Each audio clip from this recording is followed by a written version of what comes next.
When I suggested that we spent Thanksgiving together at home this year, my husband frowned and scolded me. Didn't we agree that every year we go to our own families and spend Thanksgiving separately? Why are you changing your mind now? Our children standing nearby also chimed in, urging me to keep up with the times. These days, young people don't insist on going to the other person's family for Thanksgiving. Outwardly I gave in. But secretly I had already bought a train ticket to his family's home. When I arrived, everything became clear to me. No wonder he didn't want to take me home for Thanksgiving. He had brought his first love instead. At least I didn't come in vain. Now I understood why. Every time I mentioned wanting to spend Thanksgiving with him, our children always looked so uneasy and anxious. I'm sorry, ma'am, but the tickets to San Diego are sold out. Ma'am? Ma'am? The ticket agent tentatively asked, pulling me out of my daze. I snapped back to reality. Oh, never mind, thank you by the way. Meanwhile, Alicia Swan, a well-known influencer in town, seen as a role model by younger people, updated her social media. In the video, a man was peeling tangerines for her, while a young pair in the yard were setting off fireworks. The scene was warm and harmonious, leaving viewers with a sense of peace. Caption: Another Thanksgiving, may we have another 30 years together. Below, a stream of fan comments poured in. You look so happy. I hope my mom gets this script in the next life. Look at Alicia's hands, she doesn't look like a 60-year-old at all. Please share your skincare secrets. Let's wish this couple a long-lasting love. Alicia replied, Little sisters, you misunderstood. The man in the video is my old friend and his children. This is the 30th Thanksgiving we've spent together. In the comment section, many young people offered their heartfelt well wishes. I suddenly laughed, but tears fell like scattered beads. The man in the video was my husband of 30 years, and the children in the background were the ones I carried for 10 months and gave birth to. I almost wanted to call Duff immediately and demand why he had lied to me. My husband, Duff Goldman, had spent the last 30 Thanksgivings not visiting his long-lost relatives as he had claimed, but using it as an excuse to spend time with his first love. 30 years. 30 whole years. The cold wind blew against my face and suddenly everything clicked into place. In the winter of our 10th year of marriage, Duff had painstakingly made a handmade necklace, but it wasn't for me. I was puzzled, yet he explained it was a family heirloom for our daughter. Now I understood. Another lie. The necklace was for Alicia. And there were the Polaroid films he always stocked up on before Thanksgiving. But after the holiday there were never any photos to be found. He'd ask me to knit a scarf every year, telling me he'd embroider plum blossoms on it, but I never once saw him use it. One day while cleaning I found 2 plane tickets with the destination listed as Duff's hometown. I was ecstatic, thinking that Duff had finally decided to take me home with him. I immediately called my parents to say I wouldn't be spending Thanksgiving with them this year. But as the days passed and Thanksgiving drew near, Duff never brought it up. So I decided to take the initiative. What I didn't expect was for Duff, always so gentle, to lose his temper for the first time.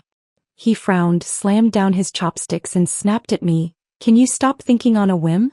We've always spent Thanksgiving apart, going back to our own families. Why is it so important for us to go back to mine this year? I was stunned, a wave of injustice rising within me. When our children David and Ada found out, they all tried to convince me, though it felt less like persuasion and more like blame. David, with a stern face, spoke impatiently, Mom, even though you and Dad are married, he's always respected you. He's never bound you to his side. Look at how many couples go to their in-laws' homes each year and end up having a miserable time because they don't get along with the relatives. Why can't you understand, Dad? And Mom, you have to keep up with the times, don't you? Do you know that young couples these days often spend Thanksgiving apart? They go to their own families with no interference. Dad's thoughts are way ahead of the curve. You don't appreciate him and now you're blaming him for it. Honestly. As David grew more heated, Ada quickly interrupted, sweetly shaking my hand.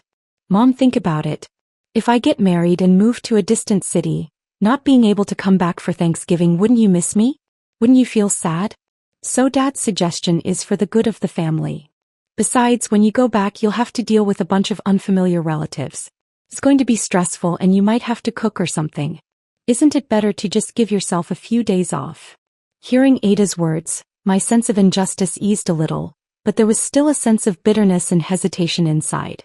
For all these years, Duff had insisted that his only responsibility was to make money, leaving everything else, big and small, for me to handle. I was constantly busy, my feet barely touching the ground, unable to even take a break to sip some water. I felt like I had done enough for the family, so why were they being so harsh on me? After all these years, when it was finally time for us to rest and enjoy a family reunion, they still didn't want to spend it with me. Instead, they'd rather lie to me. Had I not given enough for this family? I sat motionless on the bench as the sun set in the west, the world around me gradually fading into blur. Please no. No. Even in my unconscious state, I couldn't shake the heartbreaking image from my mind. The hospital contacted David and Ada. When I finally woke up and saw them, I only gave them a faint glance. David still wore that frustrated look on his face, his voice cold. Mom, why didn't you go back to San Diego? What about Bear? Who's going to take care of him? Bear, our family dog, seemed to get more care and attention than I ever did. I turned my gaze to the empty table and then to the faces of my children, both visibly irritated and dissatisfied. Thanksgiving, combined with being hospitalized, would make anyone uneasy and anxious. But for me, who had carried them for 10 months and endured excruciating labor, it felt as though my distress was just me being unreasonable. The first thing they said when they saw I was awake was to blame me. Their indifference felt like a blade cutting into me once again. I struggled to hold back my tears, bitterness flooding my heart. My throat trembled and I slowly exhaled my sadness in a sigh. Mom, please be reasonable. Your brother and I rushed over when we heard you were in the hospital, only to find out it wasn't even a big deal. I pressed my hand into the mattress beneath the blanket. Rushed over, huh? Didn't you say you were going to Jacksonville this year? It takes 5 hours by plane from there to here, and I was only unconscious for half an hour. So how did you get here so fast? They both furrowed their brows in confusion, looking at each other. What are you implying? Every year we bring back local specialties from the cities we visit on Thanksgiving. Are you accusing us of lying to you? This is ridiculous. If there's nothing else, we'll leave now. Yes, every year they would travel to different cities for Thanksgiving, always returning with local specialties. That's why I never suspected a thing. I had been completely deceived by the people closest to me for all these years. Wait. I clenched my hand, pulled out my phone and clicked on Alicia's video. I handed it to my children, speaking quietly. All these years, you've been celebrating Thanksgiving together, haven't you? David and Ada froze, their bodies stiff with fear as they stared at each other. Embarrassment, confusion, yet there was not a trace of surprise or guilt. Mom, that silhouette really looks like us, don't you think?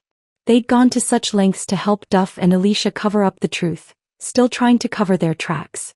And now I was the only one left in the dark. A bitter taste spread in my mouth. I closed my eyes, trying to suppress the wave of sadness and anger building within me.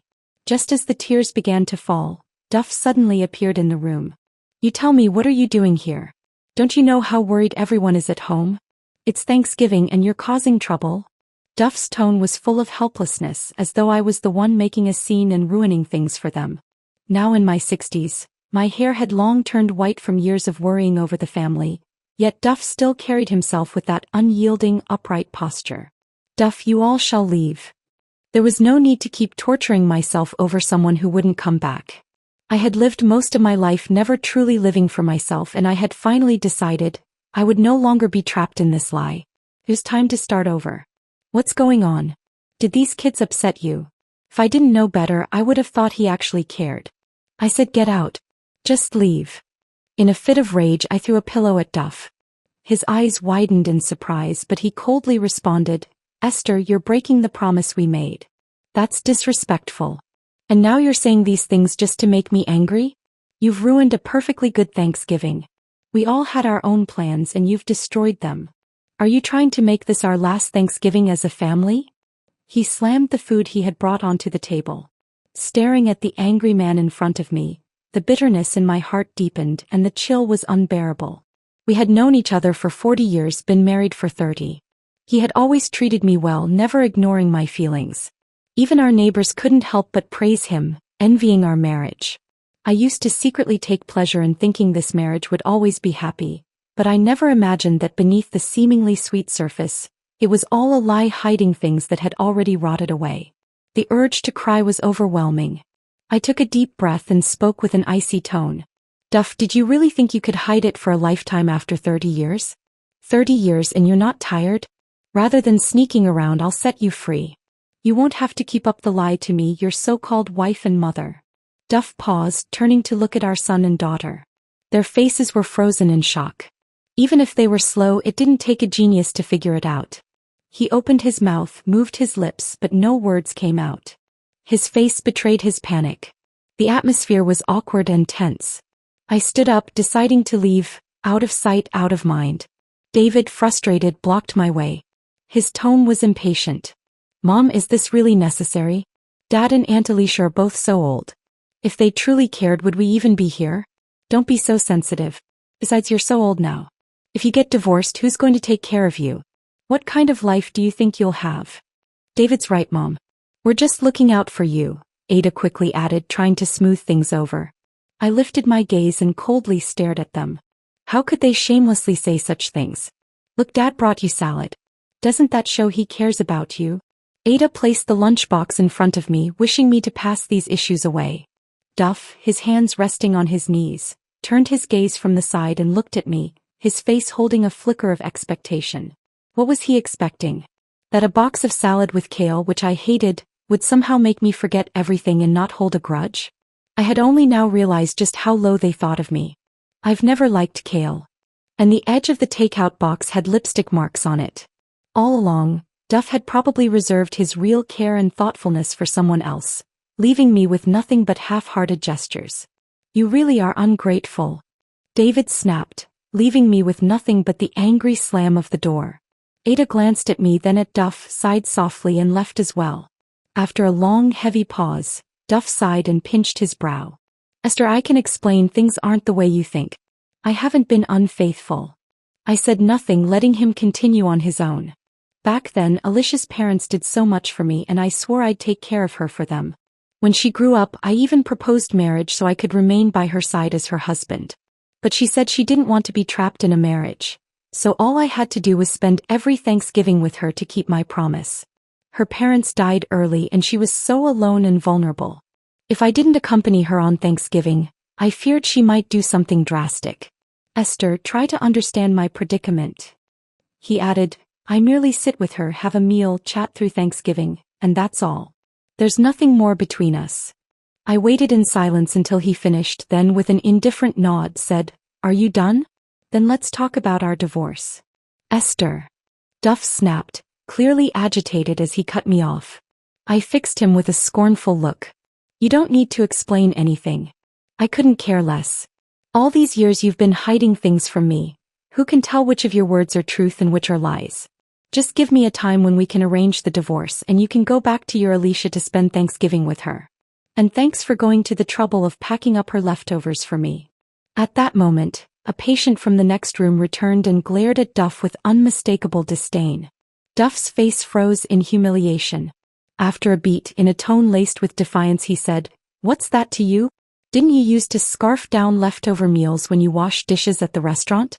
Alicia's healthy. What's there to worry about? Some words cut deeper than any blade, inflicting invisible wounds. I recalled that first year of our marriage when Duff was fired amid a crushing economic depression. 4 months he couldn't find work, and during that gap, I held this family together by juggling 3 part-time jobs day and night. To save every penny, I even resorted to eating customers' leftover meals at the restaurant where I worked, a fact that earned me derisive looks from my co-workers. Those were the most grueling, painful days of my life, ones I'd rather forget.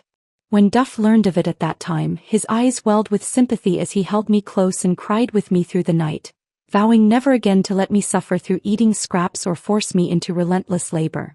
And now, here at 60, Duff had the audacity to use that very memory as a weapon against me. Perhaps he suddenly realized his mistake. He shifted uncomfortably, watching as I silently glared at him. Abruptly, he rose and left, murmuring, You're too worked up right now to talk calmly. I'm leaving, you take some rest first. Every street and alleyway was filled with laughter and the unmistakable spirit of the holiday, yet there I lay, alone in a hospital bed. Suddenly, my phone buzzed with several texts from an unfamiliar number. It was Alicia. Her messages insisted that I had misunderstood everything and begged to meet up. After Duff got back, his mood suddenly turned sour. I only found out what was going on after I asked. Esther, I think you've misunderstood too much. Let's meet. I'm truly sorry for causing a rift between you and Duff. I couldn't help but recall how Duff had told me to cool off, a command that now dripped with irony. Once I'd exposed the truth, he couldn't bear the loss of face and had scurried off to Alicia's place, his very own safe haven. David and Ada were also firing off texts, some trying to console me, others offering excuses for their dad, Duff, but not one message carried any genuine concern for how I felt. I didn't reply to a single one, my inner turmoil oddly muted into a disturbing calm. Before I managed to complete the checkout and leave the hospital on my own, I encountered an uninvited guest at the exit. No matter what Alicia said, she wouldn't let me go. She practically dragged me into a nearby coffee shop. You must be the Alicia Swan from online, right? Time certainly has been kind to you, the waiter remarked, approaching us with an eager smile as he asked for a photo of us together. His tone and expression were thick with admiration and envy. After all, at 60, Alicia still exudes a captivating charm, with flawless, well-maintained skin and an outfit so refined one might easily mistake her for being in her early 40s. Next to her, I looked every bit the plain, unremarkable old lady I felt. There was a time when I'd thought myself unworthy of sitting at her table, convinced her life was the perfect script for today's youth. But now that the truth had shattered every rose-colored filter I'd once placed on her, all those illusions lay in ruins.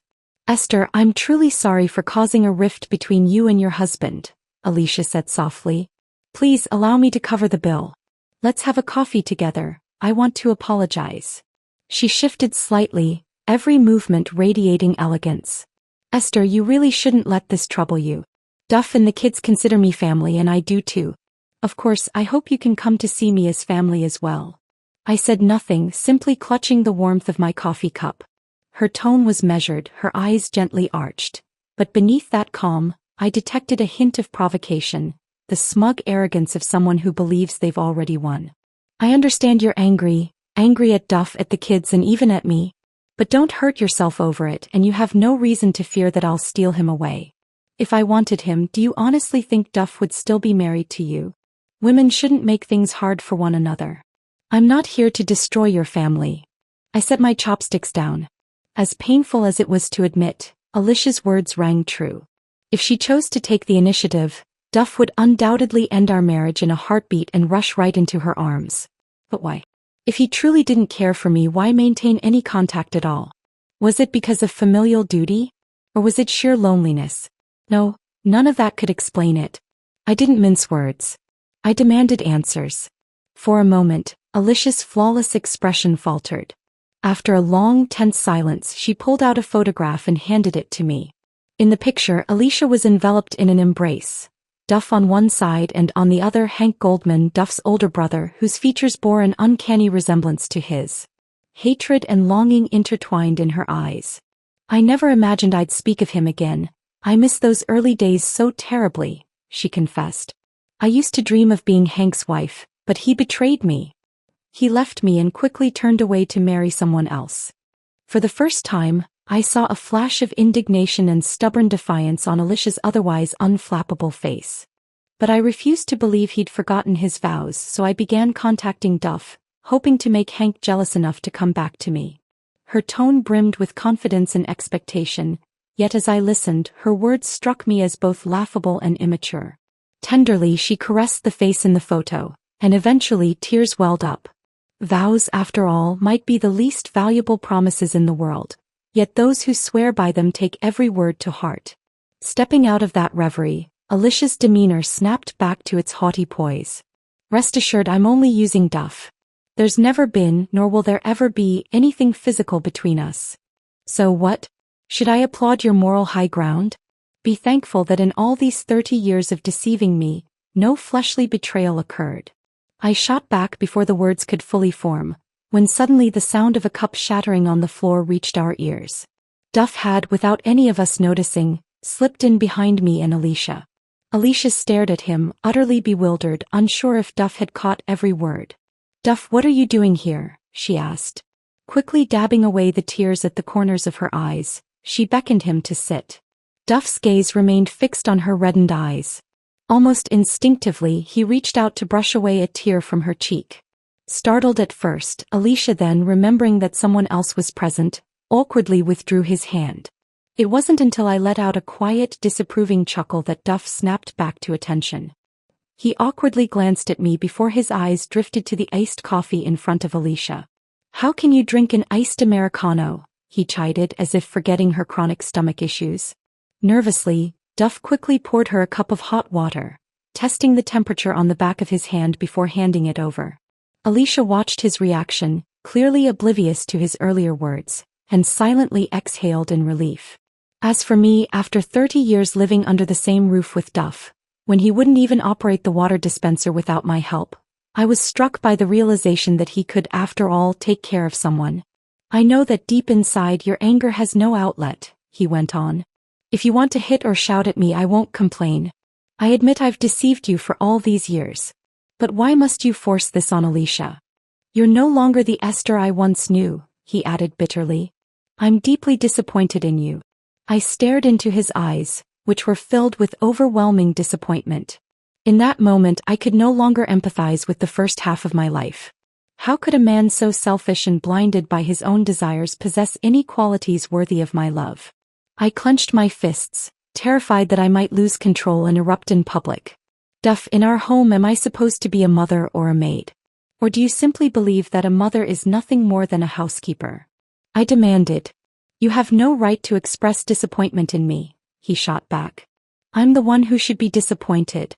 30 years wasted, kept in the dark by our entire family." Duff looked at me with a pained expression. "Must you say it so harshly?" he pleaded. "Duff, shut up," I snapped. "This all started because of me. I should be the one apologizing to you both." At that moment, Alicia, who had been standing quietly at my side, interjected. Without warning, Duff stood and swept Alicia into his arms, shielding her as though she were his most precious treasure. I watched in silence as the bitter truth, once familiar, turned repulsive, leaving behind a dull, aching pain. There was a time when I, too, had defended Duff. In the early days of his career, when friends and neighbors doubted him, I, with a heavy belly, stood up for him, reprimanding anyone who dared throw cold water on his dreams.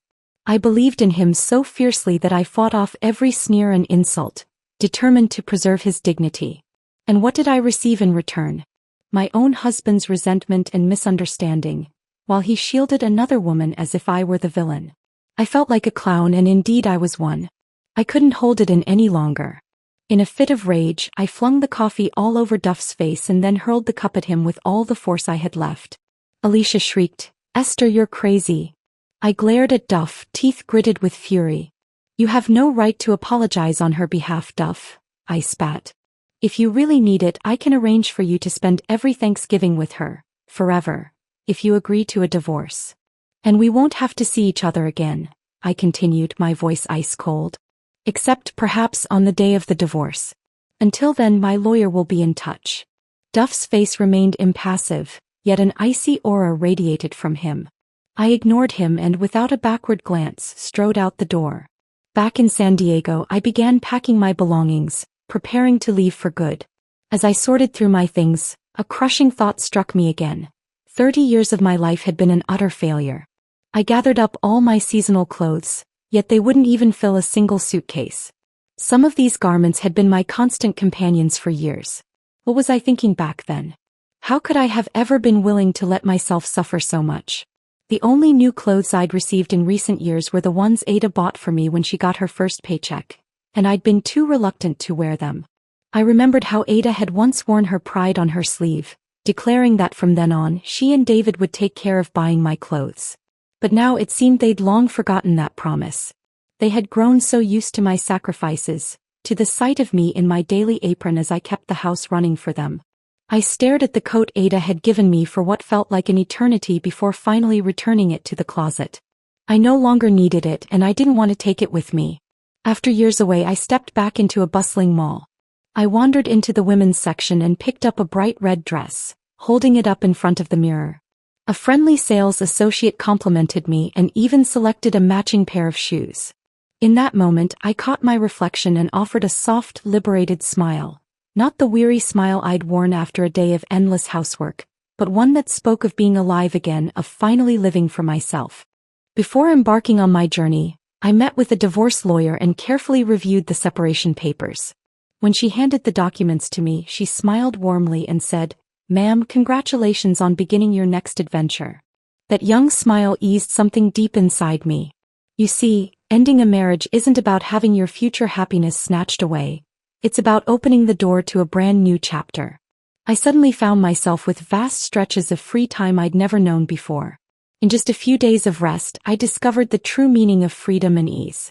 I thought, while I still have the energy to explore, why not travel across the country, even around the world, and immerse myself in new cultures and experiences? So I set off without hesitation. On the day of my departure, when David and the others came home, they found the divorce papers neatly laid out on the table. They bombarded me with over a dozen voice messages, each blaming my supposed stubbornness and mocking the idea that our family could possibly function without me. Duff even called, questioning if I really had to go this far. They assumed their harsh words would break me, that I'd crumble under the weight of their disapproval. But they were mistaken. Once you accept reality and let go of past attachments, your mind clears and the truth becomes undeniable. After decades spent tangled in lies and obligations, I realized that my remaining days to truly live were far too few to waste on endless arguments. I was ready to chase sunlight, freedom, and the things that set my soul on fire. As for those who might soon be forming a new family with Alicia, I will wish them well, provided they can let go of their old habits of entitlement and learn to embrace her. And above all, Duff must never know that he was merely a pawn in their plans. With my phone switched to airplane mode, I left all the past behind and headed toward the boarding gate, ready to step into my new life. On my travels, I encountered countless young people, vibrant, enthusiastic souls who patiently taught me how to take pictures, compose shots, and even encouraged me to start vlogging. They said my videos could inspire other seniors like me. I found their energy both amusing and deeply meaningful. At first, the comments were laced with mockery, accusing me of just chasing attention. I brushed it off. Even if just one person felt encouraged, it was enough. Gradually, my videos began to garner a flood of likes and genuine admiration. Many left comments of envy and even hailed me as a role model. During my journey, Duff would call me at all hours. I ignored his first call, then the second, then the third, until one time by accident I answered. I heard Duff standing by the washing machine, his face a picture of confusion as he fiddled with the buttons. In a tone thick with self-pity, he asked, "Esther, when are you coming back? My clothes are dirty and I can't figure out how to work the washer." Without waiting for my reply, he wandered into the kitchen and asked how to tell sugar from salt. I sighed in exasperation. The ever-resourceful Duff. Could he really not know these basic things? It was clear he was trying in his own clumsy way to give me an out. But I wasn't going to give him that comfort. I replied coolly, "Call me again when you're ready to sign the divorce papers." "Esther, must it really come to this? You know I've never wanted to break our family apart," he pleaded. I couldn't help but laugh bitterly. "Duff, you already failed me when you were 30. You married me only because you'd given up on Alicia. And for 30 years you clung to her. Your cowardice is what brought us here." He stuttered, "Now you're 60. You have me at home and Alicia out there. You can't have it both ways. There's no such thing in the world." "Just let me go," I said sharply. "It's the only way you can truly be free." Duff was at a loss, muttering that he knew he'd done wrong. Just as I was about to hang up, my phone slipped into David's hand. He asked if I could come back. He and his girlfriend wanted to see me. "Maybe later, David. You've been an adult for years now. Perhaps once I've savored my own vacation, I'll have time to resume my role as your always caring mother." With that, I ended the call, leaving the past behind as I continued on my journey. Duff finally signed the divorce papers. I returned to San Diego to collect my divorce certificate, and soon David and Ada were bombarding me with calls. On the other end, David erupted, "Mom, have you thought about my reputation at all? What will people say about me? At your age, causing a divorce fuss. Can't you just pretend nothing's wrong? It's only a meeting. Why must you make a mountain out of a molehill? Aren't you ashamed?" He continued, "And what about the asset division? Are you forcing Dad to give you his money? Is that even fair? How dare you take so much of what Dad earned? Even if you ignore Dad, you should think of me. I'm about to start my own family. Dad's support used to help me out, but now you've taken most of his money. Are you trying to ruin me? He shouted. I had already let everything go. Calmly I replied, I supported you nearly 30 years. You know I fulfilled every duty. And yet, what do you know about gratitude? Do you even understand what it means to be dutiful? I will not allow you to be that spoiled boy who would always break my heart again. He didn't fire back and I continued, and when you start your own family, if you have a daughter, a little girl, can you bear watching her go through what I did? Can you stand by and see a spoiled little princess after she gets married, forced to shoulder endless housework? Not to mention, I added in the last, would you want your little sister to live the life I had lived? After a long, tense pause, his voice rose again in self-justification. You talk about grand ideals. Everyone has their own dreams. Life is just fate's design. Just give me back the money, he demanded. I couldn't help but laugh bitterly. I had never even mentioned a specific amount, and strictly speaking, it was Duff who was entirely in the wrong. I said nothing more and hung up the phone. Over a month later I met Duff again. He had aged considerably. When he saw me he hesitated, then murmured, You've changed so much. And indeed I had. I now fell asleep as soon as my head hit the pillow, woke naturally the next day free from endless chores and the need to pander to others, and I looked better for it. After I signed the documents I passed the pen to Duff. He lowered his eyes, hesitating as if burdened by the past. Finally he asked in a tentative voice, if I promise that from now on I'll spend every holiday with you and sever ties with Alicia, would you give me another chance? I was taken aback, but my answer was firm. No. It's like a graded exam. No matter how much you change your answers, it doesn't matter. I replied coldly, just sign the papers. You've already wasted the first half of my life, don't waste the rest. Without further protest, Duff signed. 1 month later, Alicia became the talk of the town, her name trending online again. She reshared a family photo that David had posted. In the picture, Alicia was linked arm in arm with Duff. Their son was cozily embracing a young woman, presumably his wife, and at the center their daughter beamed with joy. The 5 of them looked every bit the picture of familial bliss. Caption read, True destiny endures the test of time, mine and my father's as well. The post sparked a frenzy of attention, discussion and likes. The comments section overflowed with well wishes, though a few doubters speculated that her previously curated single image had merely been a ploy for clicks, an assertion quickly drowned out by a torrent of blessings. One comment even mused, could this be the same person who spent 30 Thanksgivings with Alicia before?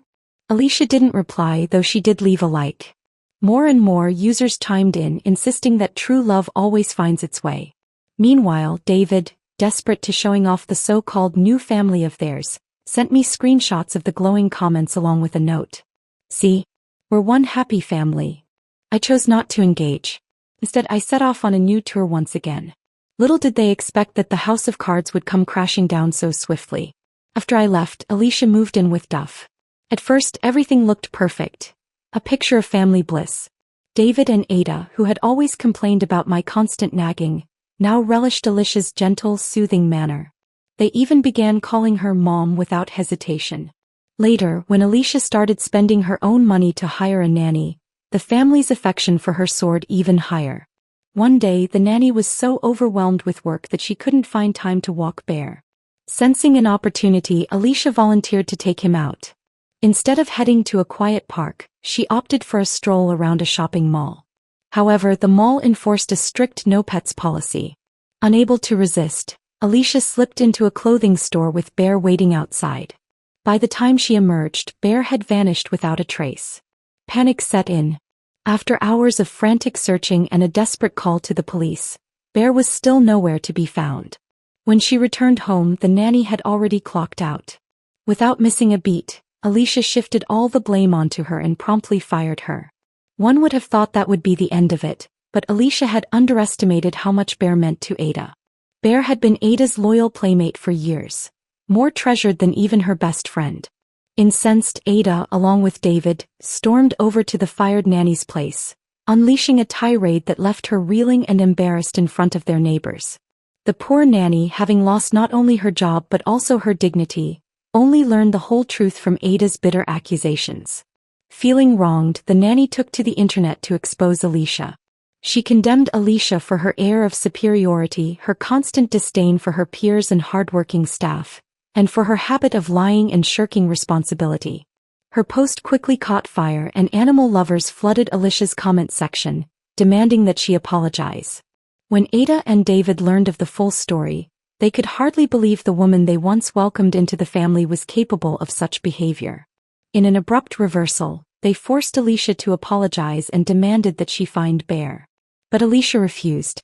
She claimed it was merely an innocent oversight, and shamelessly argued that Bear had only himself to blame. "He's old enough to know better," she sneered. "If he wanders off, then so be it. I can always get another."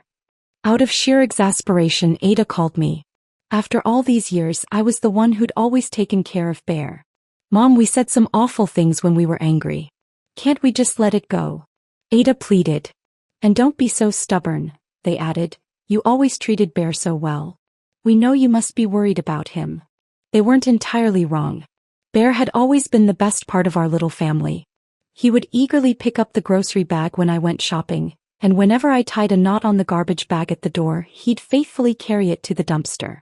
At home, he was my constant companion. When Bear went missing, I was just as distraught as they were, even though I felt helpless to do anything.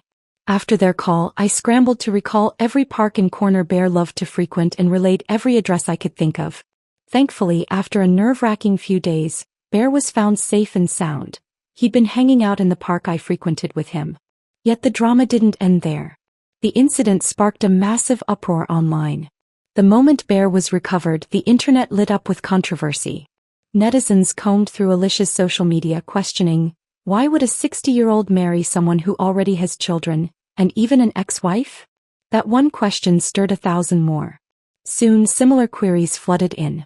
Insiders began spilling details about Duff's divorce and even recalled the commotion in that fateful coffee shop. As questions and answers flew back and forth, more and more details emerged.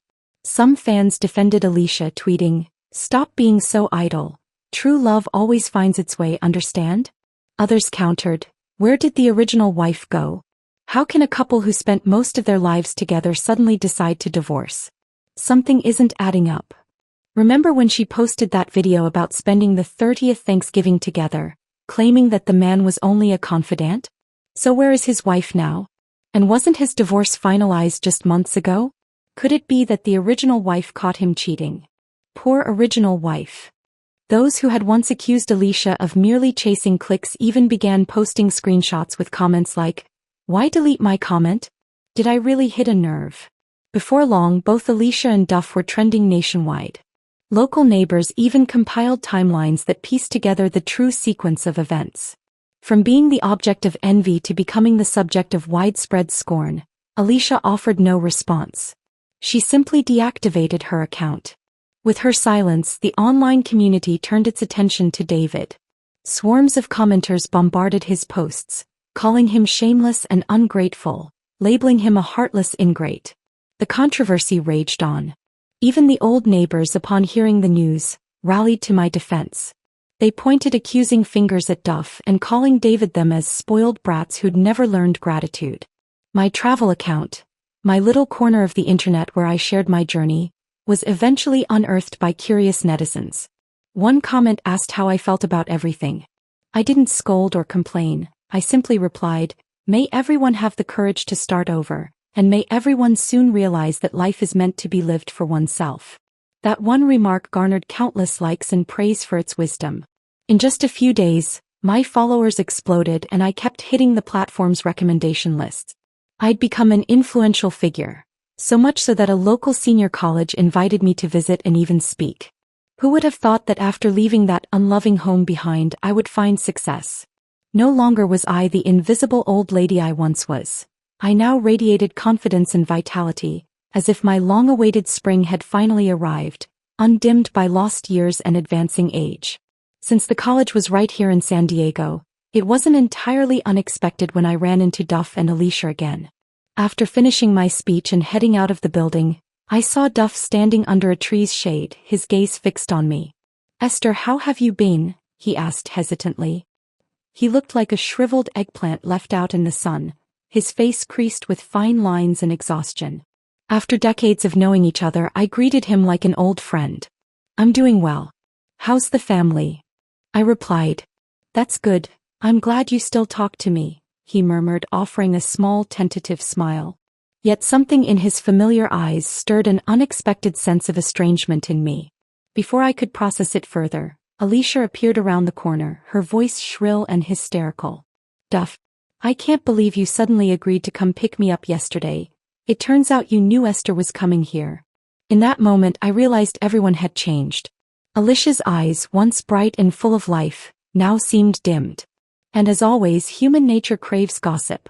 Her loud outburst even made passers-by pause to listen. You just can't let her go, can you? Because you never forget her. You've grown colder to me ever since you got me. When your kids went crazy over that dog and scolded me, you just sat there in silence, she screamed. I must have been blind, cursed for 8 lifetimes, to have chosen you. With a sudden motion, Alicia scooped up a stick and took off chasing Duff. Along the roadside, onlookers whispered and watched the unfolding drama. She used to be my role model, someone murmured. Now she has changed so much, completely lost that old graceful aura as another woman. Another bystander added, have you heard? Ever since all that family scandal, they haven't been able to hire a decent nanny. They even delayed paying their housekeeper and it all got exposed. Now every local agency has blacklisted them. Everything is outsourced to Alicia so she never has to endure those grueling days again. Really? How could they possibly delay wages? Someone else scoffed. She used to earn a lot, and with Duff's pension that doesn't even add up. Then another voice chimed in. Not at all. Alicia's money was swindled away ages ago by that smooth-talking David to cover his house down payment. Who knows when he'll ever pay it back? And just like that, the gossip and speculation swirled, each comment adding fuel to a fire that showed no signs of dying down. It wasn't until the college administrators stepped in that the whole farce was finally halted. Later, I learned the real reason behind the fierce arguments between Duff and Alicia. On my rare return home, I had planned to reconnect with some old friends who lived in the same neighborhood as Duff.